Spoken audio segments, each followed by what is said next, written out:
Hello and welcome to Let's Talk Diz, a show that gives you everything you need to know to help make your Disney vacation as magical as can be in just about 20 minutes. I'm your host, Jeff Coviello. With me each week is Disney Master Sandy from Easy Diz by Instant Impressions Travel Services. Sandy, how you doing this week?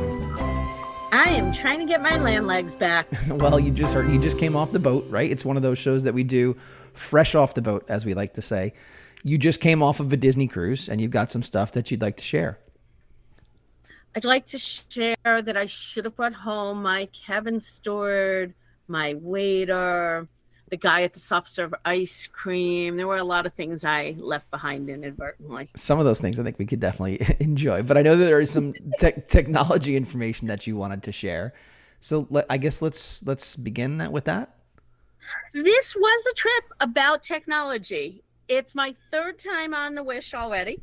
I am very lucky in that regard. But there are two new things since I was on last. One is going to be the digital game, and the other is that the Wish is the very first Disney ship to get to use, if you want, MagicBand Plus. Okay, so how about we start with the new bands, because I know that is something that I have some questions about. So give me what you want to say up front, and then I might pepper with you with some questions that maybe folks would be curious about. I'm going to start by saying, obviously, I deal with Disney and Disney technology all the time.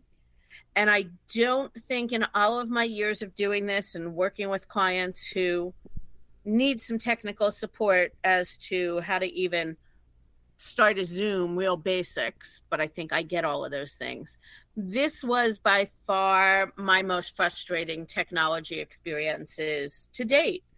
And I know you and I talk all the time about, be on the phones, get off the phones. Is it vacation? And you and I usually don't sit on the same side of that. You want to be off your phone. It's very hard for me to disconnect from my phone. Right. After this week, I'm ready to give up the technology.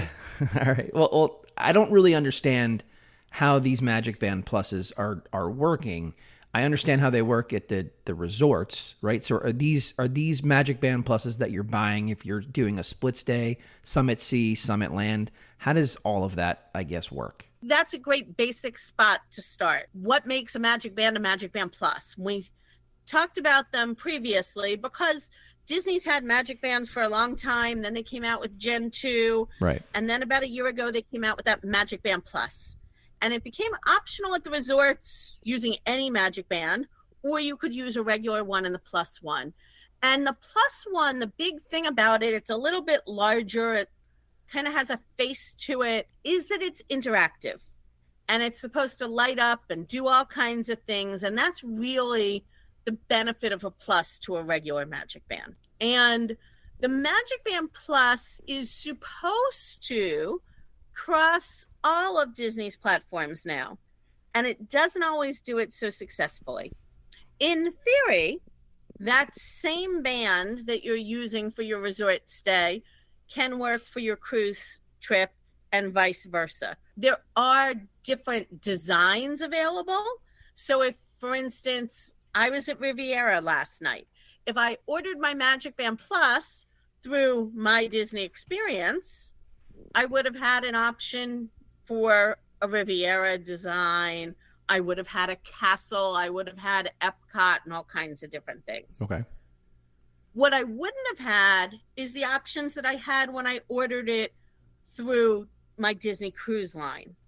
Through there, I was able to get one of the ship and all things related to cruise. So they're interchangeable, but they're not all designed the same.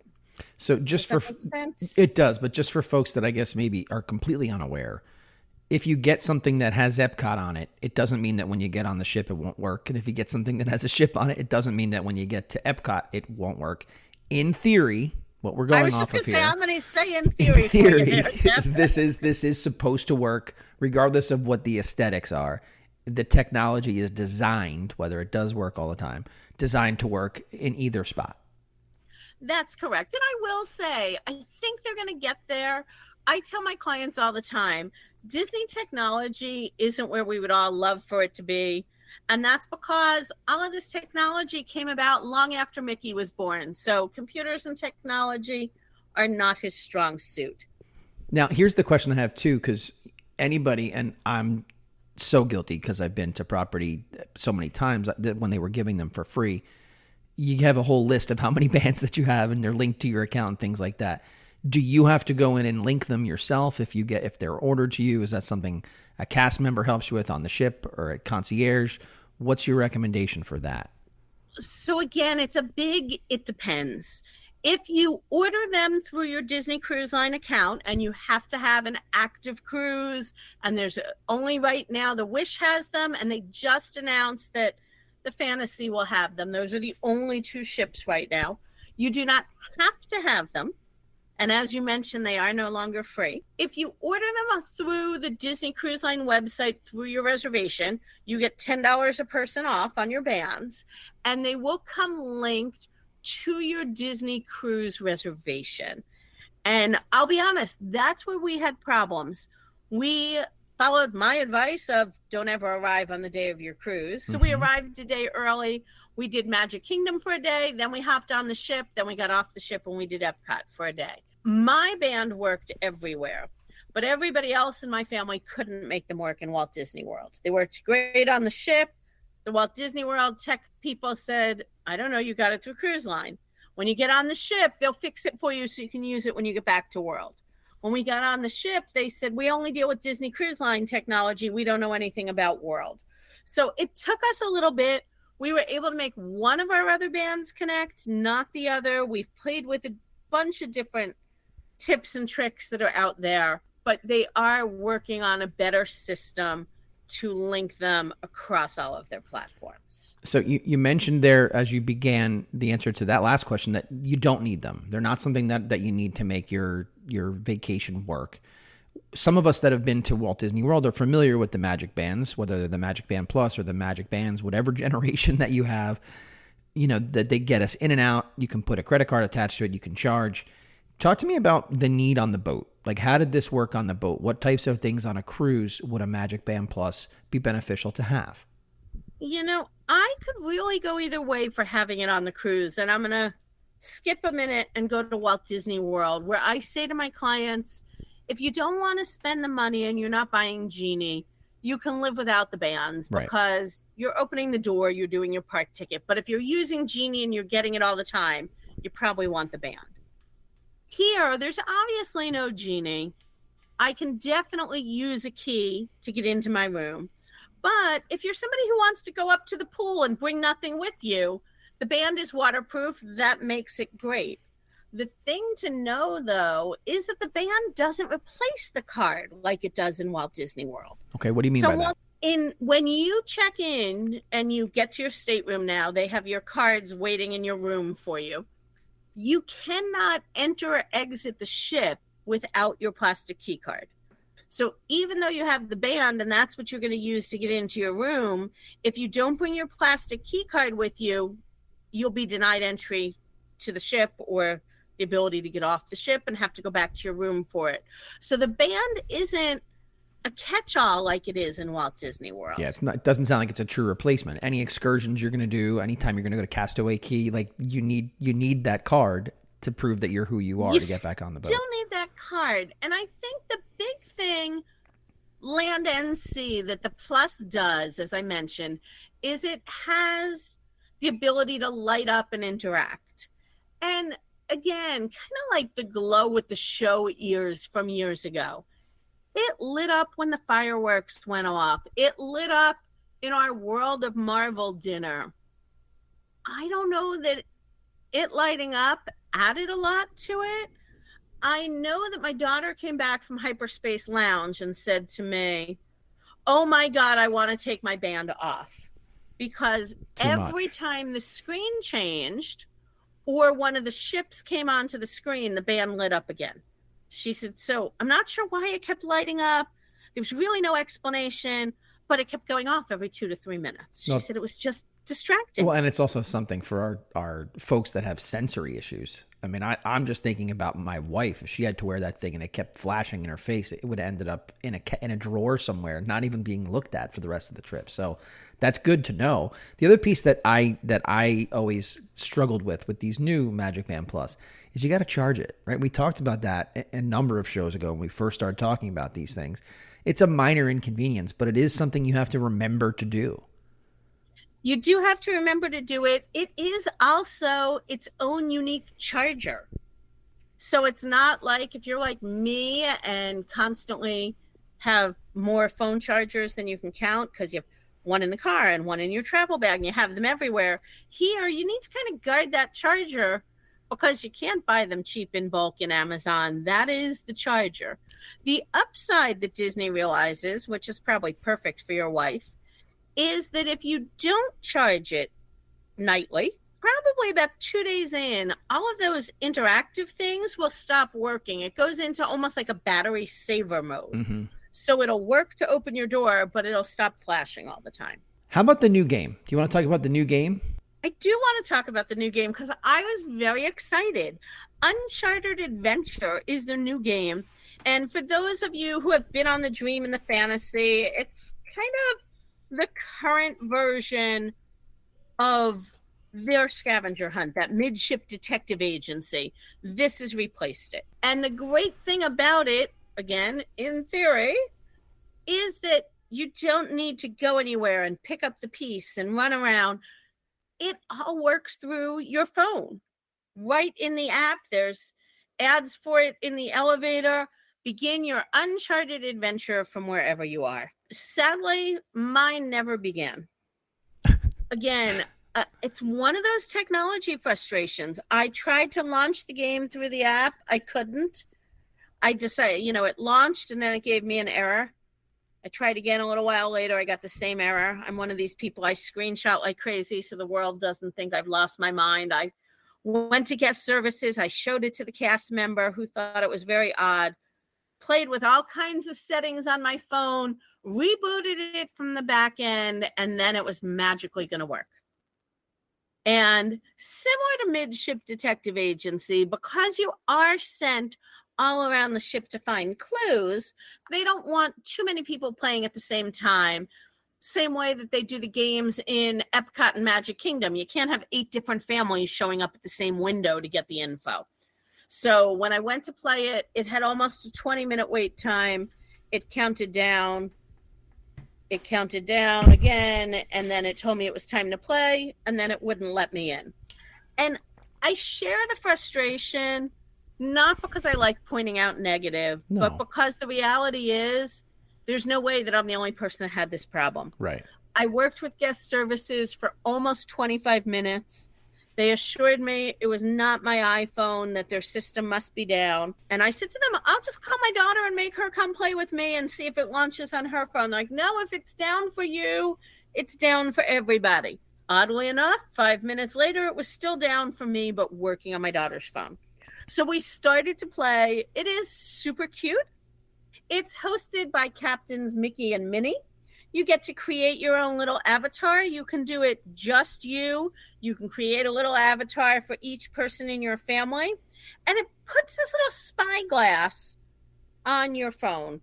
And you kind of use that spyglass to work the mission. And it's all about what happened to the wishing star. And the idea behind the wishing star, just a quick little summary, kind of like a constellation that broke into pieces. And it's your job to put it back together.